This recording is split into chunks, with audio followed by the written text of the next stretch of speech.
how to surf, so. Karen. Where is she? I texted her Okay. earlier the weekend, and she won't be back till Thursday. Okay. She's in Hawaii. In Hawaii. The nerd. No, she's in Orlando. All right. I don't know who Jared. I don't know. Karen. Oh, sorry. Welcome to the Washougal City Council meeting workshop for April 9th, 2012. I am John Russell, filling in for Mayor Sean Gard, who asked me to do so tonight. Do you want to take roll? Yes. Councilmember Greenlee, Present. Councilmember Lindsay, Present. Councilmember Plinsky, Councilmember McDaniel, Councilmember Shoemaker, Here. Councilmember Freeman. Here. Great.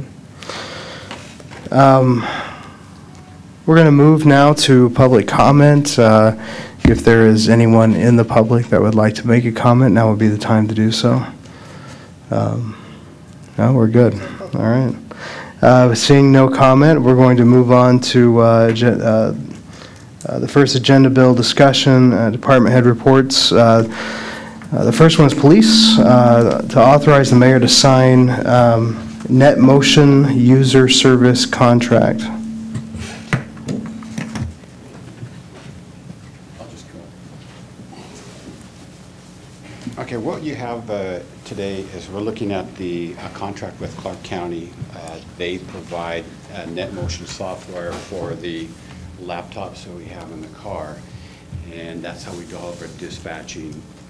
And NetMotion is meant to work in a wireless environment, which we work in. And what it does is it keeps the site secure.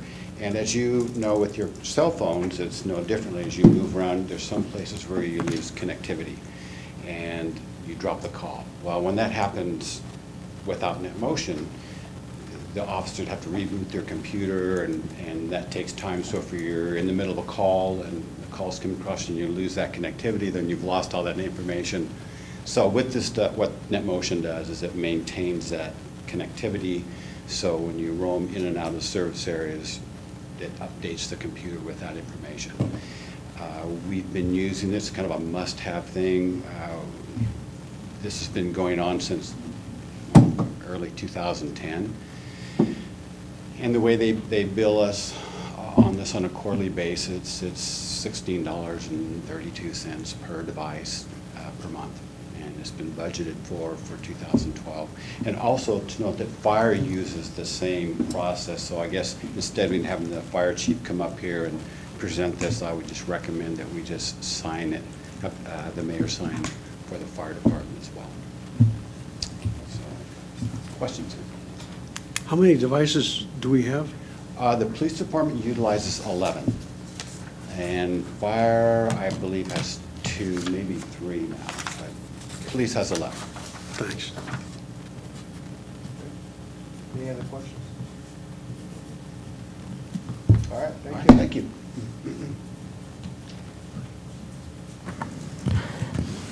Next is Public Works. They authorize the mayor to sign professional services agreement, PSA from CH2M Hill Engineer Incorporated for upgrades to the supervisory control and data acquisition system. Don't say it fast.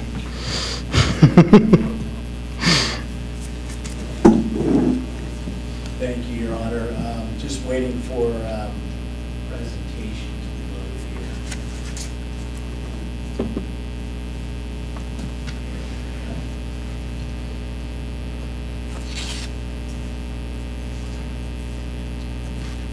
Still not coming on control. Yeah,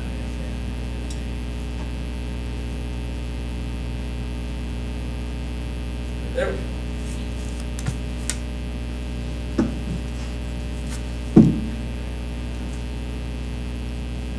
So, City of Washougal SCADA, we have a professional service agreement tonight with CH2M Hill Engineering. And I just wanted to go over the basic SCADA program, let you know what that is, go over a little bit about our water system, and So we have basically an overview of the water system. I've got some maps that I'll show you. The SCADA definition, we'll talk about that. What SCADA modernization and planning means, how we're going to implement this, some of the economic advantages, and then I'll open it up for questions at the end. So this is our water system. This is a busy slide here, but I think it really conveys the complexity of our water system. So when you look at it, we have our lower well field here. We have these various zones. This is zone 4 here. This green zone here is zone 1. These are various pressure zones in the system. So we have different pressure zones throughout the city. We have our reservoirs sites, and these little blue squares underneath are the pump stations for the reservoirs. If you look at this pump station here, it pumps all the way up to reservoir 3. That's pump station number 3. There's actually 3 pumps at this pump station here. You can see all the piping that we have as well, 8-inch, 12-inch lines. So fairly complex system. So what is SCADA? It's supervisory control and data acquisition is what it is. This is a basic schematic of what SCADA is. And it basically is, it reads and measures flow level and sends that to the set points, or the PLCs, which are programmable logic controllers. And these PLCs measure flow, and the set point controls pump speeds, things like that. And then the second PLC compares and measures level to the set point, controls the flow through valve to match the level to the set point. So it's kind of a convoluted way to say that this system basically controls all of our system components remotely or automatically. So this is the SCADA architecture that will be implemented in our city. We have 3 laptops here. So staff in the field, or if they're on call on the weekend, will be able to look at these laptops, and they'll be able to have a graphic representation of our system in real time. So they can see what's going on from their home before they even get called out. This is our domain controller. So this is our server here, City Hall. It'll be tied into our server. And then this is the SCADA network. These are human-machine interfaces is what they call them. These are the PLCs over here. We already have 8 existing. And then we have some of the client talk, factory talk, client run. This Win911 is an automatic alarm which would page or call operators if there is an emergency. This factory talk client 2 just is basically the communication piece for it. This historian server here will give us some history on pump run times. It'll give us the data we need to make good decisions, which we don't have that data right now. So this is SCADA modernization and planning. Some of the goals that we have here, like I said earlier, graphical representation of the entire system. So we'll be able to look at the screen, see the pumps running, see the reservoir levels, maybe even look at disinfection rates and residuals and things like that. Continuous information at the operator workstation. So this is real-time information. It'll get sent, and the operator will be able to see it at their workstation or on one of those laptops from home. Automatic control, I talked about that a little bit earlier. If there's an adjustment in a pump speed, or if there's a pressure zone that's maybe losing pressure and needs to be adjusted, this will make those automatic adjustments that we need, so we don't have to call people out and make those adjustments in the field. It'll also give us the capability of remote control adjustments. So we'll be able to, from the laptop or from the desktop, be able to make adjustments to the pump speeds, to the pressure zones, if we need to fill a reservoir, or maybe change the set points on a reservoir to a seasonal adjustment. So maybe we want to fill the reservoir more frequently than drawing it all the way down. Maybe we want to keep it, the top quarter of the reservoir full in the summer. It'll have the alarming and paging. That'll be automatic if there is a pressure reduction, or if there's some disinfection problems with our disinfection system, things like that. Like I said before, trending and reporting. This will be very important to show historical data, but that'll also be important as far as if a pump is running a lot. And basically this system, it's based off of our pump system. Each well has a pump on it, and then we have booster pumps as well. But these trends and reports will be able to tell us maybe a pump has been running for quite some time, and we need to go out there and check it. It'll save us on power as well, because we'll know real time that this pump is running. Maybe the impellers are worn and we need to replace the impellers or things like that, instead of going in after the fact and finding out that the pump is completely destroyed, and so we'll be able to go in, make those adjustments ahead of time before we actually have to replace. So very important there for that reporting and trending. And this is easily expandable as well. I said, our disinfection process, we disinfect with chlorine gas right now, and we will be converting to sodium hypochlorite in the near future. And this will expand. It'll tell us when our sodium hypochlorite is low, and if we need to fill it. If we have that residual in place, it'll tell us that as well. So it really takes the ambiguity and the staff time out of the mix. It helps us run a leaner, more proactive system.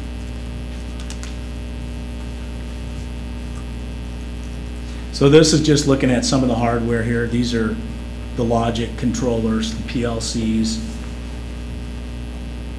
Software. This isn't software here, but if this does happen, this is a mainline leak on E Street before we had our E Street project. If this does happen in the middle of the night on a weekend, the operator will know about it. We've had multiple leaks, transmission mains up to actually that first reservoir, zone 3. We had a transmission leak, and luckily it was during regular work hours and we were called out in time, but there's an awful lot of water that can come out of these mains and cause significant damage. So this software, this SCADA system will help us get that information sooner, and it'll help us respond quicker. In this situation here, there was, the well field was running full speed at the time, so we had a pressure, kind of a pressure spike. It was in the summertime, and that caused the leak. But from the operator could be at home or on their desktop and shut those pumps off. Maybe we don't need to run all of the well field pumps if that happens. We can kind of turn one or two off. Obviously, you want to maintain positive pressure, but you could really slow that down. So you have the RS Logic. These are standardized software with this Rockwell software that we're going to install. And it's for programming, so our operators, our people will be able to program this. Eventually they'll provide the training and we'll be able to make programming adjustments. The RS Links is for communication. RS View is for the operator interface. And the Win 911 again is for the alarm paging. We'll have the Lap Link, and this software will allow the laptops to work and communicate. The Factory Talk Historian will provide historical data for trending and reporting, which I talked about earlier is so important with the SCADA system. So some of the economic advantages, implementation of on-call shifts, so we'll be able to make sure that the staff in the field, if they're on call, they have that real-time data to make emergency responses. You know, our software right now isn't even licensed anymore. It's 10 years old, it's antiquated, and all of these things, it's just not efficient anymore. So this will really help staff to do their job better. Like I say, reduced operator travel time, greater speed, accuracy, and efficiency, increased reliability, which is so important, especially in a water system where, you know, the fire department depends on that fire flow being there in a hydrant. You know, if we have breaks, or, you know, if we can't respond appropriately, it's difficult for the firemen to do their job too if we have kind of a double emergency on our hands. Reduced maintenance, obviously, I described the pumping situation earlier. That's true. We'll be able to go out and look at the pump. If it's maybe the packing is not in place, we need to repack the pump bearings, then, you know, we can get out there and do that. If the pump's not running properly, we'll know that immediately. Power reduction. So a lot of times these pumps have run and run and run for, you know, weeks, months, even years on end, and they're not really up to their efficient level. You know, they run, we know it works, you know, the zone is pressurized, but we'll be able to, their variable frequency drive pumps, we'll be able to kind of wind those down a little bit and reduce some of the power that we consume as well. Safety and security, I think we talked about that a little bit. The safety piece, obviously it's a water system, and we want to make sure that our disinfection is running properly on the weekends, after hours, and, you know, we don't have a problem keeping our water safe. And then the security component, it has security codes embedded in the software, so somebody can't hack in as easily as the old system. The old system's very porous and for that, so somebody could actually get in there and, you know, mess with it a little bit. So just before I open it up for questions, this is where we are right now with this is our chlorine gas injection and disinfection, and these are the gas cylinders here, and they're on a scale right here. But it'll be similar with sodium hypochlorite. We'll have a tank here. As that tank draws down, you know, there'll be a measurement on the scale, so we'll know that we're getting low. You know, if there's a leak in the tank or something like that, an emergency, we'd know that was happening, and we'd be able to respond. And then there's also a residual where the well field pipes out into the system. Before it gets into the system, it'll take measurements and readings on that residual disinfection that's in there. So with that, I'd just like to open it up for any questions you may have about the SCADA and our planned upgrades. I just was curious, I didn't quite hear, is this installation of hardware, including the hardware, or is it just specing? There is some hardware, that the wiring and such. Most of our hardware will be in place, and we'll be purchasing the computers and things like that. So most of it's the software upgrades. They will be looking at some of the PLCs and reconfiguring some of the wiring in the PLCs. But yeah, most of it's software and programming, and looking at our whole system and pressure zones and analyzing, you know, what we need as far as a switch. You know, when do we need to turn this on? When do we need to turn this off? Things like that. Do we have any sense whether we need more sensors or more controllers, or are they adequate? No, and if, in fact, we do need more sensors and controllers. There's many things that we can't do right now that we will be able to do with this new system, especially if we put more sensors in, like with our disinfection process and things like that. And then another one that's more curiosity is, do we have any variable speed pumps, or are they on-off? No, we do have variable speed pumps, yes. And these controllers will make use of that to limit power consumption and so forth? Yes, sir, yes. And then the last question is there anyone else local using this system? Yeah, I mean, we're behind the times pretty much as far as our system goes, 10 years old. But yeah, most water systems are equipped with SCADA unless they're a very small system. Yeah, Camas uses a SCADA system, and they have telemetry as well. Vancouver, Battleground, I mean, all the cities do. It's those automatic adjustments that the SCADA system gives you that are so important, and we'll add some of those components as well. You know, maybe there's a time to kick off a couple pumps and leave one running if there's a pressure deficiency or an anomaly, something like that. Great, thank you. Jim, you had mentioned security and safety, and this may be taken care of in the cleaning agent that you guys use for the water, but how do you guarantee the integrity of the water in regards to, you know, if for some reason or somehow it becomes poisoned? Is that something that would be sensed in this whole process from the software? Would they be able to determine, hey, there's something in this water that should not be in this water?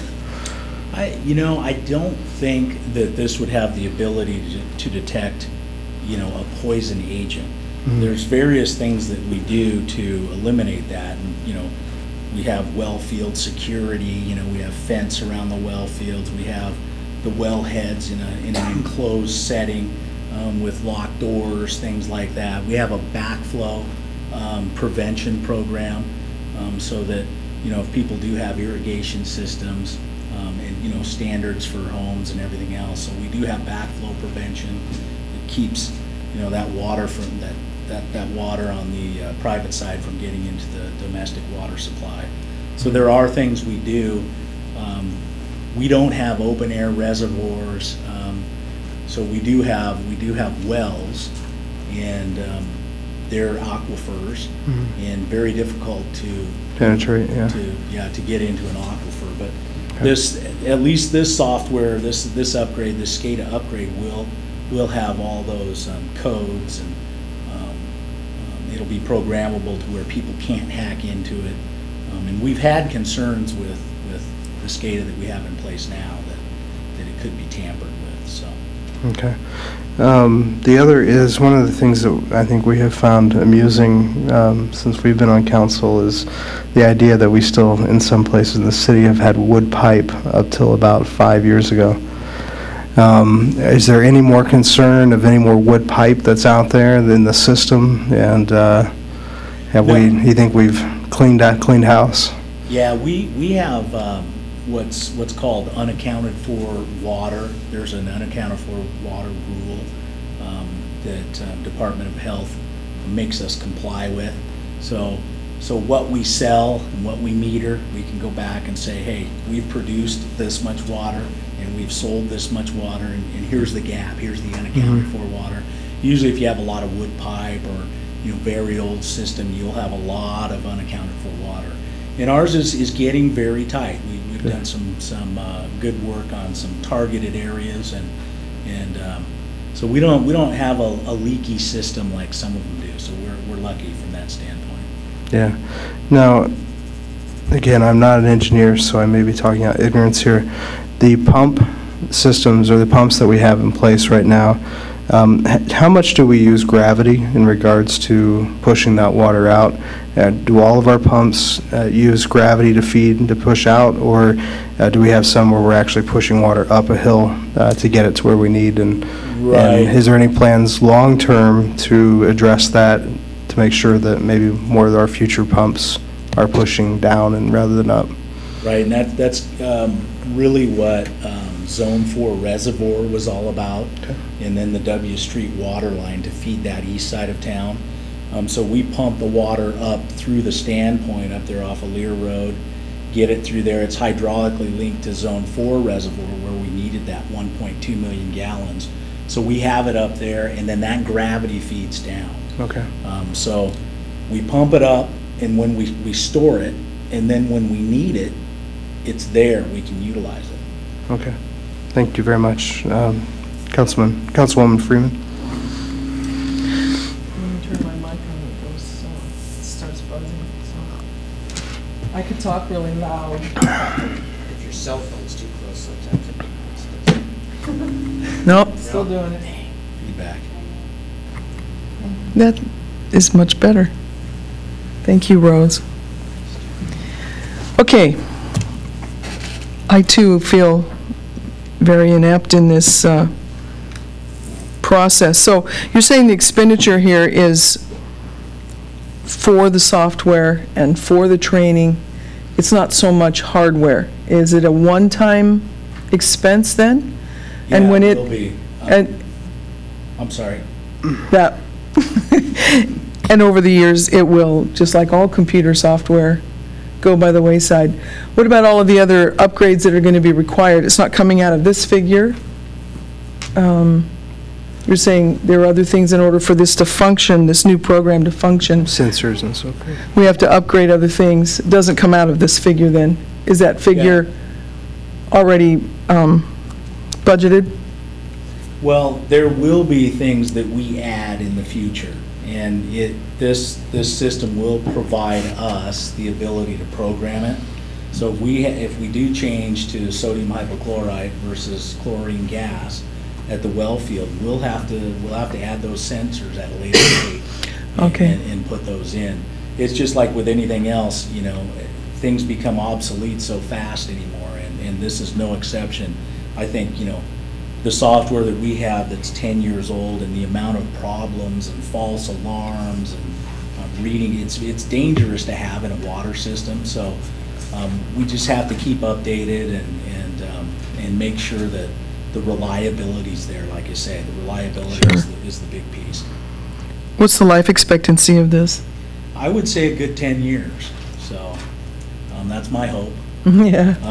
Like I say, this is a pretty good system that gives you the ability to expand it. So, I mean, I think there's going to be better products out there within 10 years, but I think the life expectancy of this should reach 8 to 10 years. So we'll own it? Yes. And then we're contracting with this company to keep you guys trained? Well, they'll provide some training. If we need them to come in after a certain date, you know, we can bring them in too. I forget what the cutoff is, but yeah, they will provide the initial training. And is this expense part of this reason that we've had this hike in water bills? This was budgeted. It's not necessarily in the revenue bond package. We may carry this forward to the revenue bond. It's one of those items that we really became aware of in the last few years, especially bringing in consultants to help us out with all these problems that we've had. And you know, it's really come to a head this last year, and so it was budgeted, but I don't think this wasn't part of the revenue bond package. No. And just one But more. it all goes into that rate structure. I mean, all of these things go into the rate structure, even if they're not specifically identified. This just reminds me that I still haven't finished my tour. I'd love to see this. It's amazing how once you see something, then you visit it again here in a meeting. So we got to do this. I'd love to have you take us around. Thank you. Just a quick point I'll get to you, Councilman. I was trying to have Councilman Greenlee jog my memory. Do you guys recall, and you weren't here in 2005, I don't think, with Scott Sawyer. I believe at 2005, our city won some kind of award for the best tasting water in the country or something to that effect, or second best tasting water or something like that. Are you familiar with that? Do you remember seeing something laying around in the office somewhere? Well, we do, got and that. I don't think we participated this year, but it's through the American Water Works Association. Yeah. And they have taste testing challenges, and our water is really good water, you know, and I think it's from that standpoint that it comes directly from the aquifer. It's cold. We don't really have to do anything to it, treat it, except for disinfection, you know. Right. It doesn't have manganese or iron or anything else that we have to treat, so it's actually a great source for us. Okay, thank you. Councilman Shoemaker. Thank you. The connection, the telecommunications connection that allows us to use laptops and that sort of thing off-site to control these things in an emergency or for routine use includes a dial-up modem. And based on our discussion this afternoon, that uses a combination of cell phone towers and satellite? Yes, that's my understanding. I think more of the cell phone towers. It also has the ability to, to plug in to a wire too as well. Okay. It's just like a regular laptop, so.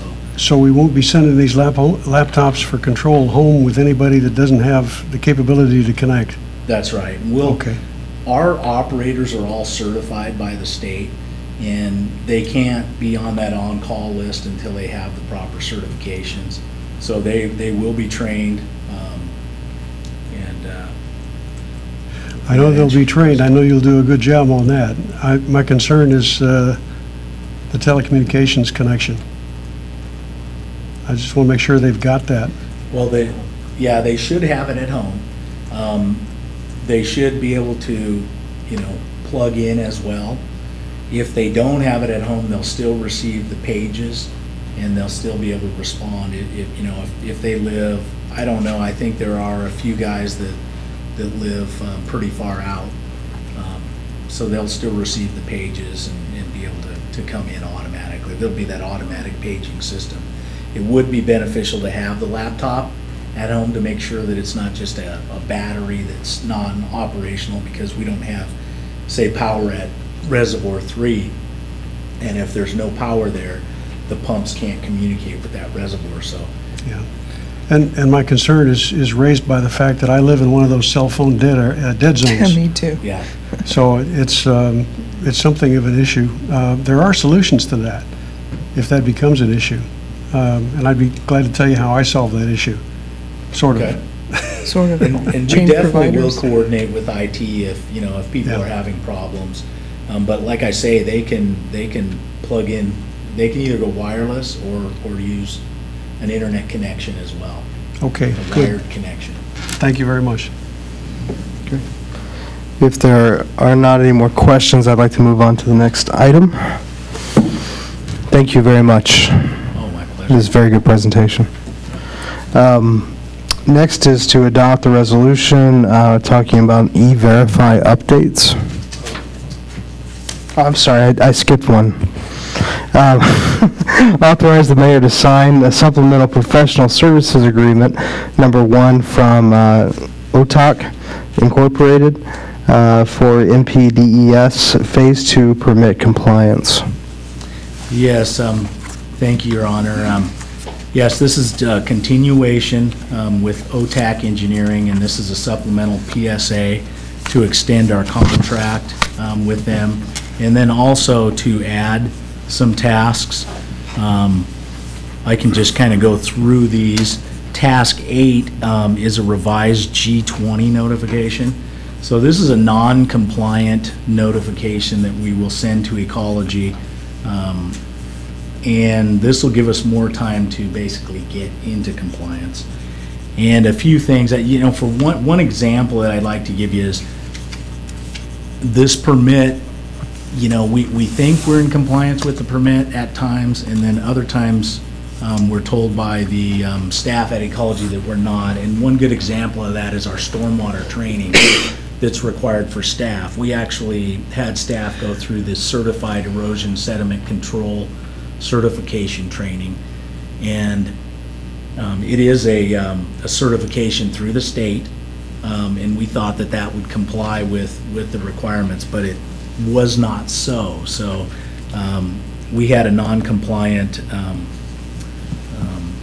problem with the state over that, and so we had to perform a more localized training for staff that talked about our system as it is here and not just generally sediment erosion control. So there are little things like that we're trying to come into compliance with. And OTAC is definitely an expert with this permitting, so they're going to help us out with that. If we look at the GIS, Stormwater Management System mapping, that's a regulatory requirement. So that is part of the permitting process, that we have to have our stormwater maps updated, and they'll help us out with that in coordination with GIS at Clark County. This is a stormwater system maintenance plan, task 10, and that is a requirement also. There's various things that we're doing that we want to make sure that we're in compliance with, so we don't need to draft another one of these G20 notifications, and OTAC will help us out with that. Update city design standards, that's another compliance issue that we have to do. It has to be in line with the county and the state requirements, the design standards. And then the annual report and revised update to the Stormwater Management Plan document for 2012. So that's kind of all of this, and this will give us oversight for that document before we send it in. So our recommended action will be to authorize the mayor to sign the supplemental professional service agreement number 1 submitted by OTAC Incorporated. Are there any questions?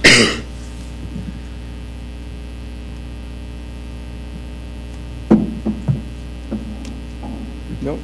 Oh. Jim, this is a $26,000 expenditure. Why are we not doing this in-house? No, that's a good question. Like I said, we did this in-house, and we thought that we met the requirements, and we were out of compliance in a number of areas. So we actually went to, we talked to other agencies, and they did recommend OTAC Engineering to come in and help us out with some of this information. The other piece of this is it is a very specialized subject matter. Stormwater is a new permit that we've pulled here recently, and the compliance issues are fairly onerous. And I just, at this time right now, we have Rob Charles. He's our city engineer, and he's working on a number of projects. And at this time, it just, operationally speaking, and the fact that we've already drafted a non-compliant notification once, I didn't want to go through that process again. So we thought that we'd bring OTAC Engineering on board to help us out. So the complexity of the regulations is part of it? Yes.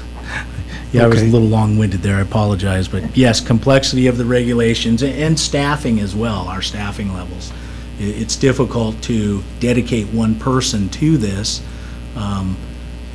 It's very difficult. We have a stormwater manager, but he's also the street manager as well, and he has the report to draft and submit every year. So it is. It's a very onerous permit to comply with. Thanks very much. No further questions? Let's move on to number 3, the adopt the resolution, E-Verify updates. Thank you. Jim is pulling up another presentation for us. Council, as you recall, last workshop at the end of March, we had a walk-on item with you to try to deal with some unintended consequences with the recent elimination of the $100,000 threshold in our E-Verify resolution. We had some discussion a couple weeks ago about that. We asked last week, and the council did last week, and thank you for extending the effective date of that threshold change until the early part of May to give us time to make sure that we were adequately addressing the unintended consequences, but still having a resolution that met the concern and the intent of the council. So what I'd like to do just for a couple minutes here is kind of walk through all of that and let you know what we are proposing currently and why we think that it strikes the balance between addressing the unintended consequences but meeting the intent of the council, and then get some feedback from you and then potentially move on next week, or if not, we can come back for another workshop. So as you may recall, resolution number 984 was adopted, and it was adopted in late 2009 for effectiveness in early 2010. It basically, this is the statement that really expresses the council's intent. It's to make sure that when we're contracting, that the individuals who are engaged through that contract are legally authorized to work. So with that intent, we've been moving forward. The implementation language that was in the body of Resolution 984 actually, from day one, had some unintended consequences. They're really the same unintended consequences that we've been dealing with recently. However, because we had a $100,000 threshold, those were really mitigated, and they really didn't come up because that number was sufficiently high for a community of our size that those types of contracts or engagements were fewer and far between. With the recent elimination of that threshold, those unintended consequences have essentially been magnified, and that's been the subject of our conversation. Specifically, those types of unintended consequences have to do with all of the details that would surround what the scope of the original resolution is. And there's a slide here that talks about, if you can advance, Jim. The original resolution was scoped to basically include all contracting that we do, all professional services that we do, and the procurement of basically all commodities, unless they were COTS, commercially off the shelf, pencils, paper, and there's more to that as well. But at $100,000, that wasn't significantly problematic. But when it's at zero, basically everything that we do with everyone that we do it with would now be subject to this. Every procurement that we have. That becomes an onerous proposition for us, and we don't have an E-Verify staff, if you would, that can monitor all of that. So we went back in having the workshop conversations with you, understanding the council's intent, looking again at the narrative in the original one, and talking to some other communities and getting a feel for the intent of the program. The notion of public work contracts and professional services rose to the top as the intent of the council's original scope, and really of your colleagues in other communities. And so the proposed resolution confines the scope in order to try to strike that balance, and it only deals with public work contracts. And so in the draft that you have, that is very specifically defined now, and the scope of what a contract is much more confined. It includes professional services. It does not include procurement of commodities. It doesn't matter if they're commercially off the shelf or not. It doesn't approve those types of vendors and those types of commodities. It also points to a couple of examples of specific things that it doesn't apply to. I think the general definition kind of works there, but just to be sure, banking and insurance services are listed specifically.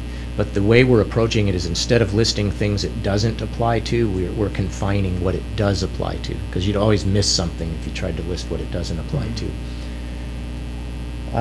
And just by way of reference, we did some comparative analysis. We talked a lot with Vancouver, because they recently went to zero from 100,000, and their policy is applicable to public work contracts and professional services, and it is not applicable to procurement of commodities. So the proposal that is in front of you, there's some definitions that are deleted in the proposal, and there are some definitions that are added in the proposal. The sum effect of all of that is to do what's on the screen. It's to confine the scope of it to public work contracts, no matter the value, professional services, no matter the value, but to not have it applicable to commodities. So that might be a good point to pause and see if there's any input or feedback from the council. And then there's one other point that I wanted to discuss after that, if I could. You wouldn't want to address this? The only point I would make is the way that it's written in the top sentence, it makes it look like that E-Verify would only be for the Public Works Department. And so if there's any way to change that, I think it does need to include all departments for professional services. Right, it does include all departments. Okay, the way it's written there kind of looks like only Public Works. Right. Contracts and professional services. So. Right. The definition of what a public work contract is, we've, Don can help me out here, we've borrowed that language, I believe. We borrow a lot of stuff from a lot of different people, trying to get the best available language. When you were looking through those, I mean, yeah, Colt obviously has a zero. There's a lot of them that have zero or pretty close to that, I think. And Clark County does, I think, now. Is that right? They do. They have a little bit different approach, but yeah, there's a number of them. Centralia. Yeah. So did you, when you were going through there, were you finding some things that maybe they didn't see? Yeah. You're like, you guys, did you know about this? It's one of those deals where you steal and borrow from your neighbors to get the best deal or get the best language possible. Yeah. So service provider is not. I mean, it talks about accounting, architecture, archaeology, computer services. So it's not limited to just public works type stuff there. So. Yeah. It's anything. That's one thing that excuse me, David, one thing I did put in there that I borrowed from a couple of communities is, and this is obviously optional if you wanted to do it or not, but I put that the contract would not include contracts in a period of performance of less than 30 days. I saw that in a number of communities have done that. The idea there, I think, is if we had an emergency where we had to have somebody come out, small workshops there, and to help us with a leak or something, and they did work a couple of days, then that wouldn't apply to them. So again, just so you know, that's in there, that's in the proposal. If you don't want it, then be aware that that's something that can be deleted if council so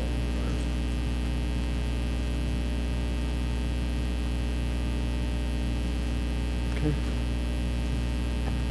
Okay, thank you. We will continue to move forward with the resolution in terms of its scope in that fashion. One other item, and there are no changes in the draft that's in front of you. This came up this afternoon when we had a conversation with procurement analyst over in Vancouver to try to understand anything else that we might be missing that they changed, or the impacts or implications when they went from a higher number to 0. And they did make a change that, in talking with the team, it's something that we're also interested in, and that is kind of the details of our follow-up, if you would. In the current draft, and even in the latest draft, the requirement is that when they contract with us, there's language in the contract or an addendum document that we use where they certify to us that they're going to do the E-Verify thing and that they're going to comply with it and stay in compliance throughout the duration of the arrangement. It then goes further to say that they will submit to us proof that they have done so, including proof that their subcontractors have done so, and it gives timing for how long they have for themselves and for the subs, and I don't need to get into all of those details. Now, our policy isn't per se to really do anything with that. We get it, put it in the file. When it was $100,000, that's few and far between. When it starts to be every contract, then it starts to become some workload. So now Vancouver, obviously a much larger organization than we are, many, many more procurements for contracts and professional services. What they did is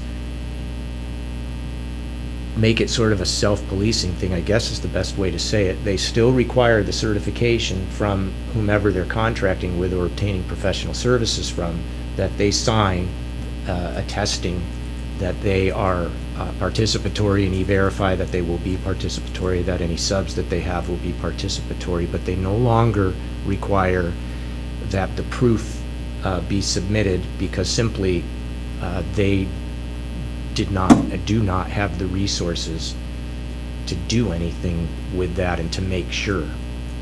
So their policy has not changed, their requirements have not changed, but their level of scrutiny was truncated, if you would, because the scope of it was universally applicable. In talking with Jim, he saw some merit to that approach when he heard that from them and understood the reasons for it. For us to do that, we would have to actually make some changes in the language because our resolution actually says, and then you have to submit the proof. So we would like to try that approach as well and see if there are problems that result from it. Their approach is that if there are concerns, because it's a federal program, they kind of refer to the feds and ask the feds to investigate under the umbrella of the E-Verify program, as instead of trying to become E-Verify police, if you would, at the local level. Right. So I was interested in your feedback on that nuance to our implementation and whether you had any concerns.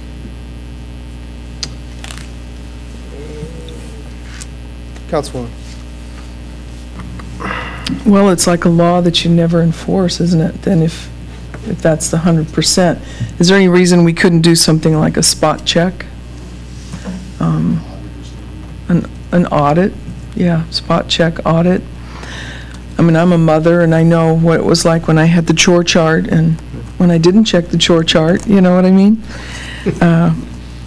I've been a business owner, and when I didn't follow up with my employees, after a while they slacked off. So it seems that an audit would be good. To spot check. Sure. That language may exist, that we have the ability to inspect their documents at any time. Yeah. And then we would set a standard at whatever we choose to check or not to check. Right. But to put something in your calendar that pops up and says, go pull a contract and check it, I don't know. Maybe do a quarterly deal or whatever, that you check 2 or 3 of the, I think you always have that right. Sure. So if I could just mention, they will have a contractual obligation to sign up with E-Verify. Right. And have their subs sign up with E-Verify. So if there was a situation where, you know, we didn't get their signature on the document that says they signed up for E-Verify from one of their subcontractors, we could always go back and say, well, hey, you know, you didn't meet the obligations of the contract, and we're going to hold your retention. We're going to hold some money back from you at the end. So there's that contractual obligation there as well. Now, as far as, you know, enforcement, as far as the other part goes, yeah, we'd probably have to refer to the feds. Mm-hmm.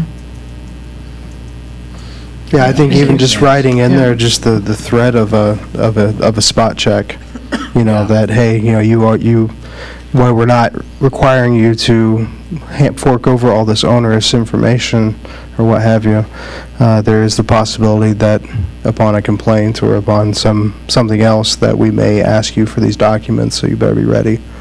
Just a proactive audit. Because for me, I mean, the whole thing has been, you know, a way that we can get those contractors that aren't playing by the rules to avoid signing up for contracts, trying to get contracts with the city. So if this is another way that we can dissuade them from further going down that road, to me, that's what makes the argument. You know, having them just fork over, you know, stuff and then have us have to keep it, in secure location and to keep after it and keep checking on it. Yeah, I just don't know that One would. of the sections here just says the business entity or contractor shall be required, this is into section 3A, to continue its participation in the program throughout the course of the business relationship with the city. You could simply add on another sentence there, the city shall maintain the right to require proof of continued operation during the forms of the contract. It's pretty simple to do Okay. Councilwoman. How much of a problem has E-Verify been for our city? Is this something that we're constantly dealing with? It hasn't been a significant issue because the threshold has been $100,000. So we have a small number of professional service agreements and contracts for which it is applicable. Therefore, it's much more manageable. The language is in the contract, they sign the documents, and they give us proof. How do we know if they're not complying? We don't. And that's just that's inherent in the system. That it's a federal program, and they give us the initial proof. Say someone's going to build a road for us, they're the prime contractor, they give us, they sign a contract that says they're going to comply with E-Verify, that their subs are going to comply with E-Verify.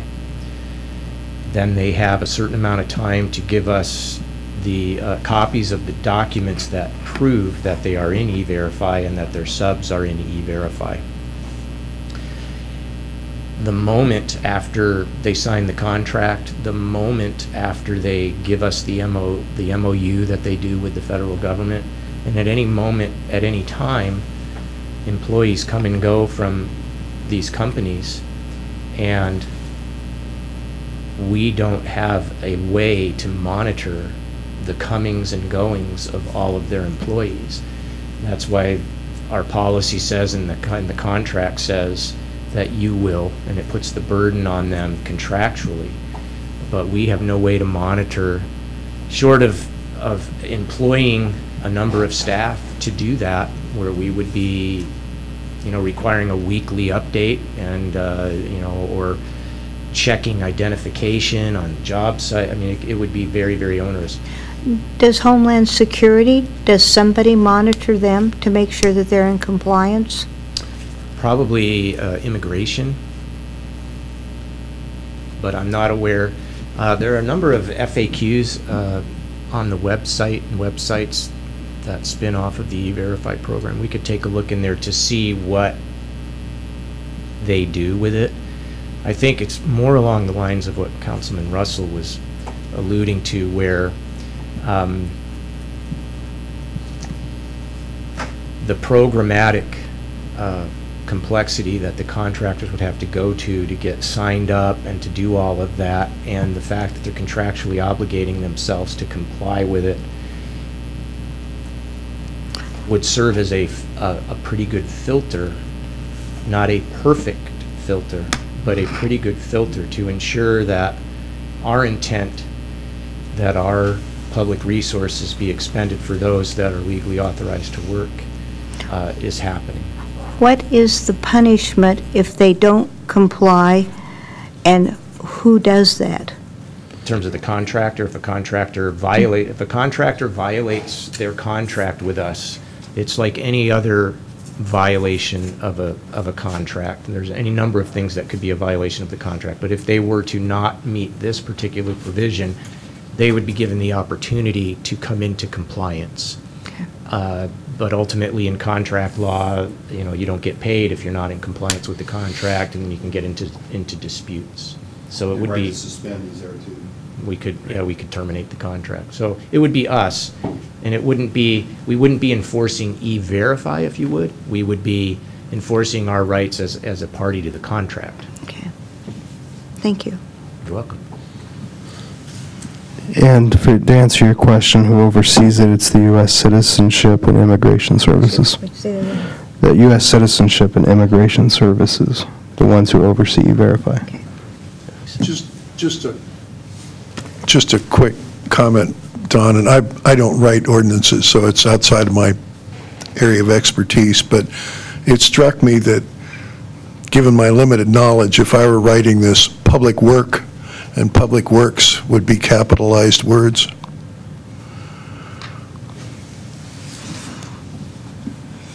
We can definitely do that.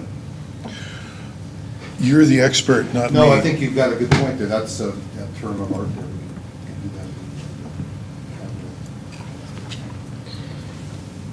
that. Are there any more comments? Councilman Shoemaker, do you have anything you want to add? Okay. I don't have anything else. Okay, so what we'll do then, we had, as you saw in my email previously, we had reserved the following workshop as well, just in case, but based upon your feedback, we will make the last tweaks along the lines of what Councilmember Freeman was suggesting, so that we don't lose all the teeth, if you would, in terms of accountability, but we make it manageable for the team, and I appreciate that balanced approach very much. And we will package that up and have it for your consideration for approval next week. It's now time for updates, and I do not have anything from the mayor. Is there anything that the mayor wanted you guys to share? No. Okay. City administrator? Not tonight. Not a thing. All right. Council members, do any of you have anything you would like to share with the public?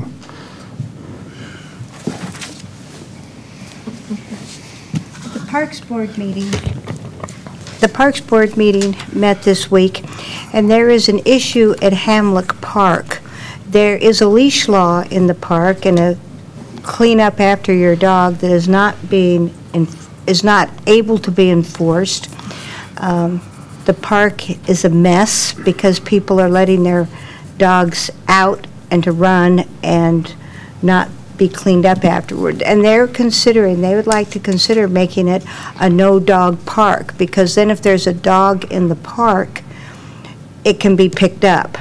The way the law is now, they're saying that a dog cannot be picked up unless you actually catch it in the act. And so this is a complication, and they wanted me to bring this to the attention of the City Council. They would like to consider this being, and no dogs. Crown Park up in Camas had to do that in their park. Hamlock has a ball field where kids play, and they said it's really disgusting, and ball time is coming. So this is an issue, and the Parks Board was mixed in their feelings about this, not wanting to not having a place where people could walk their dogs, but it's not being able to be enforced. Yeah. Do we have the plastic bags that are available for people at that park where they can, it is at that park? Yeah. And ample trash cans as well? So people just are not self-policing themselves? Yeah, they're just letting their dogs do their business and not picking up after them. This, like other policy questions that the council has to ultimately deliberate and decide, because I think this would be an ordinance change. Yes. Park rules, I guess. I'm assuming, Councilmember Lindsay, that the Parks Board might advance a formal recommendation at some point soon to actually make that change, and we'd be here in workshop with the council. And as in most of these cases, there are probably some very conscientious pet owners in the vicinity who use the park and who take care of their park in the way that it should be for everyone's enjoyment, and that's greatly appreciated.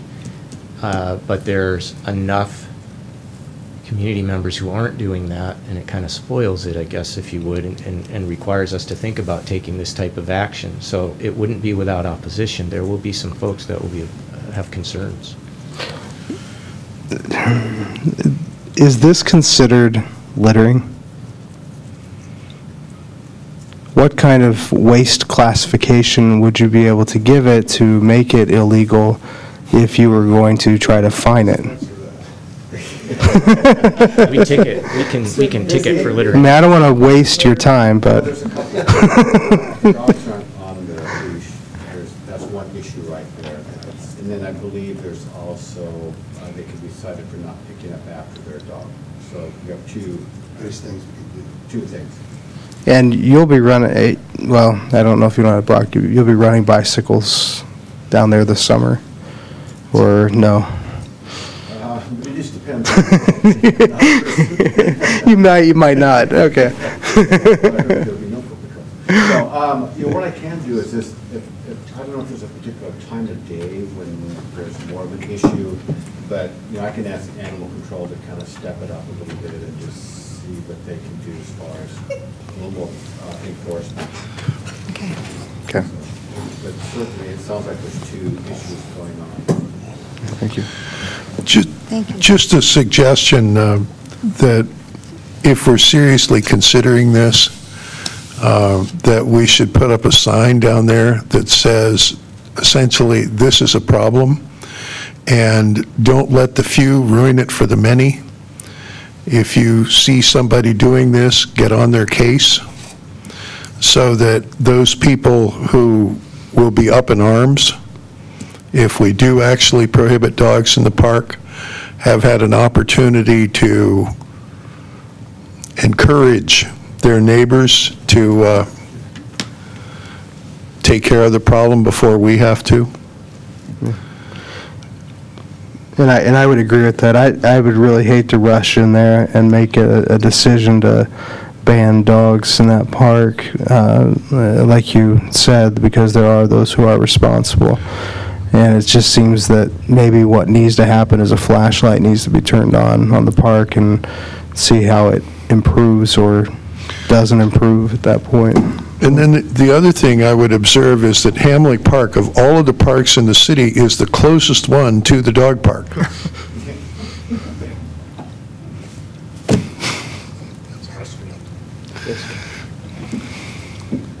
I'm not sure that this is a serious problem that requires a revision of the ordinance, but if we do revise the ordinance, I'd like to ensure that it relieves the animal control officers for the responsibility for trying to catch the dog in the act.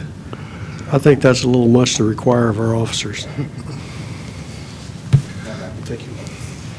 Right, and it's been our experience too. I discussed with Suzanne here recently, and that it's actually, a lot of it occurs at night when nobody's around. So it'd be difficult to police, from that standpoint. We've talked to code enforcement and asked that, if we did see anybody out there that, that she would respond. Yeah. But we do have signs, we do have the bags out there, so we've looked at it a number of times, but it's... And maybe some media attention on the problem would help too. So. Yeah.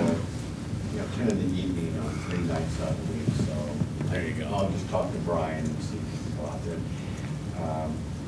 I happen to live right by Crown Park, and I still see dogs go through there, and a lot of people walk their dogs, but I will say that I would also see people cleaning up after the dogs. So I think maybe some education and some just talking to people should help.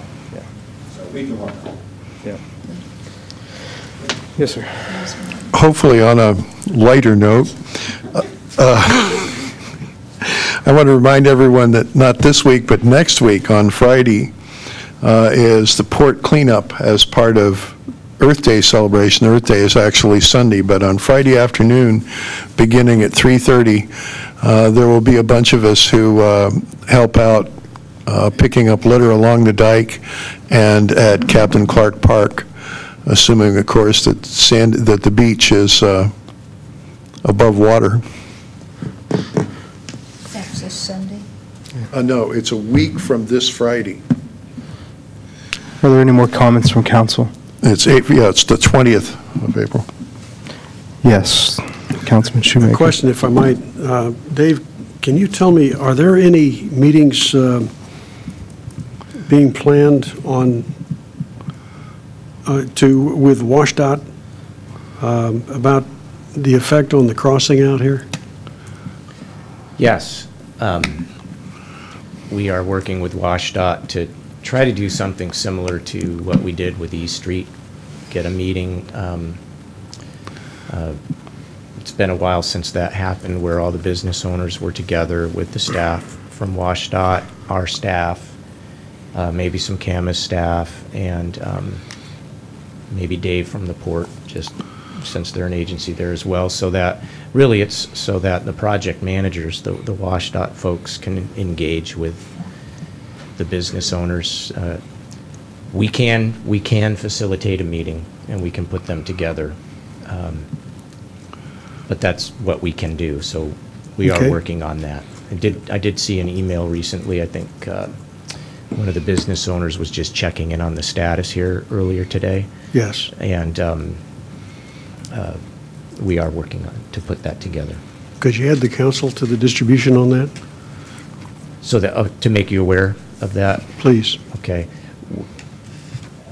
Maybe get some feedback from the council. We weren't intending to have it be a council meeting, so so that where we have a quorum of the council potentially in attendance. Ouch. Okay. Just a point on that. I don't see that. Just keeping us up to date. Like, we may not necessarily attend. Gotcha. So all the clarification. And I think though, if it was a public meeting open to the public, and council members showed up and there was a quorum, usually Paul leaves at that point. But, by law, we really don't have to vacate if it's a public meeting and open to the public. So Actually, we do. We just have to give notice. No, we don't. We just have to say. Not if it's advertised, right? Not by the city, though, but if it's a public event, we all show up at the Chamber of Commerce meeting each, once a month. I mean. That's a social event.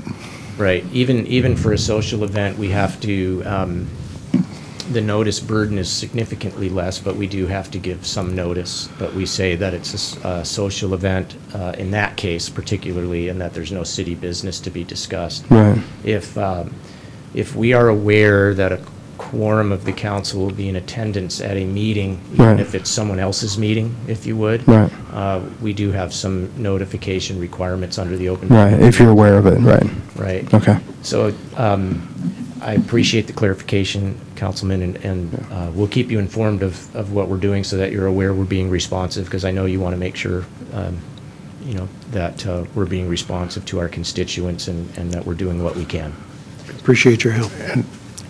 If I could, Councilmember Shoemaker, we did that some years in the past on SR 14, and it actually got to be a problem because between DOT and the city, staff outnumbered the other people who showed up about 3-to-1. And if you got 10 or a dozen staff and 3 or 4 merchants show up, that doesn't exactly strengthen the city's position in talking to WSDOT about how we have to do something. The timing of the meetings might impact that, because during the business day, it's hard for sole proprietors to get there. These meetings were in the evening, and they were, the one I particularly remember was held at the Camas Police Station, which has a good community room. Yes, I think I attended that one. I think there's enough interest out there, we might get some people there this time. Okay. Any more comments from council? We'll move now to our last public comment time of the evening. Yes, Ms. Martin.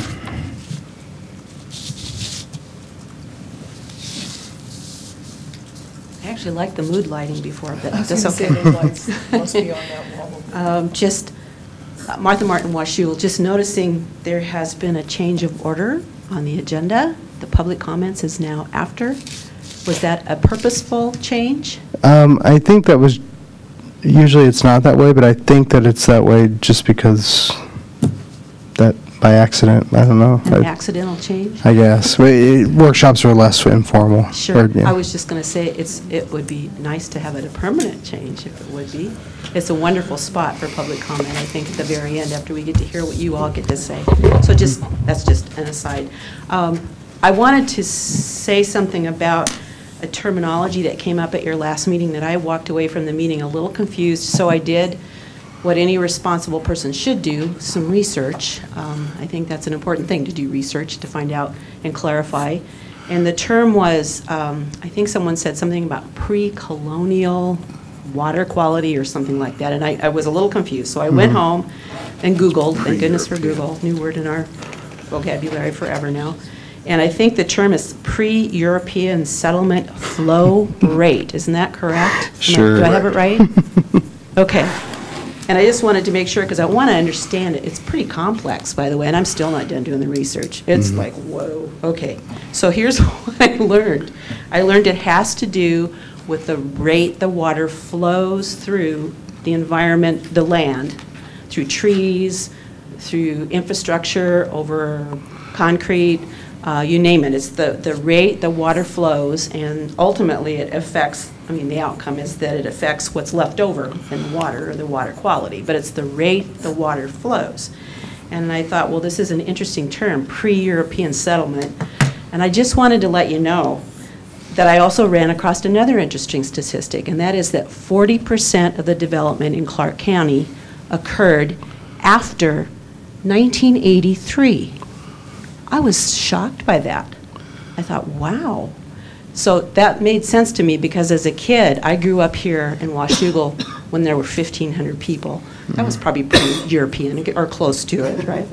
And that wasn't very many, and our water quality was superb, you can imagine. I used to, as a kid, drink water from Trapper Creek and Wind River in the Gifford-Pinchot National Forest. I drank it out of the creek. Lucky me, I got to go and play in those forests as a kid. You can't do that now. They won't let you. And of course I wouldn't, because the water quality's changed so much.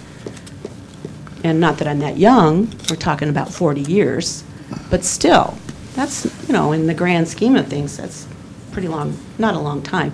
Anyway, I'm still doing the research on all of this because I want to understand what this means, because I'm thinking there's two things we have to have on this planet: water and air. They're pretty critical to everything. So I want to understand what that means. And so I'm still doing some research, still trying to understand, getting that accuracy as far as terminology. And that's all I wanted to say. Thank you.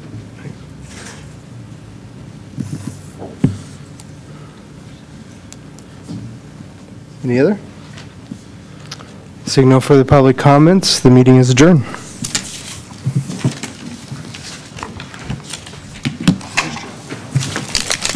No, that's right. Thanks.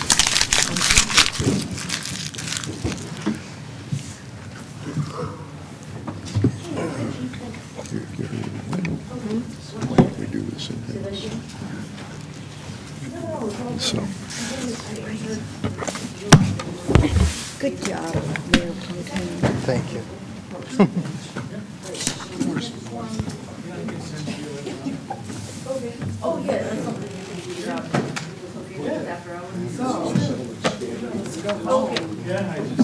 That would be helpful, yeah, that would help a lot. It brings the sound. Suzanne was the one that said, because Yeah, that might be my article. this one, even if they catch the dog, they're not getting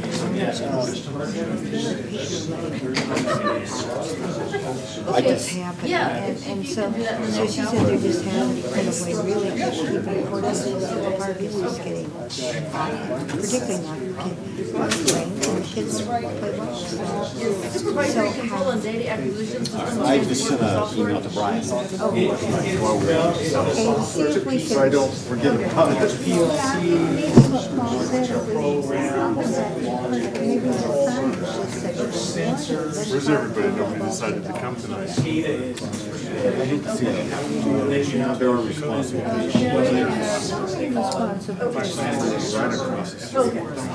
that's part of your document.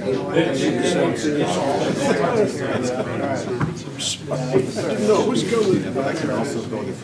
Exactly. Thank you. But they're really good about it. It's part of this. Yeah, and most people are. Most people are pretty responsible.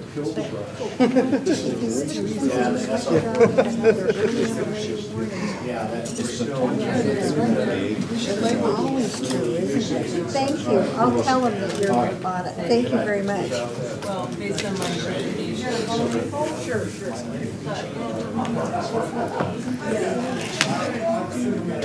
Old Forest, like in the east. I think I changed my article to still include that 27th Street thing, previous price, but just say it's been mentioned, and there's no commitment or anything. So, Right. I leave it kind And of, those numbers are fairly, they were good back in January, but. yeah, but they're, you know, it just depends if they don't do that. Right. Yeah, I left it very non-committal. I still, my editor was cool with whatever I wrote, I'm good. Forest floors. No, that was pretty hardcore, but you still have time for the shop. Which is great. Yes, I do. I want to talk to David Scott just 1 second. And I'll, yeah, step outside. Eventually, it won't be tonight though. Oh,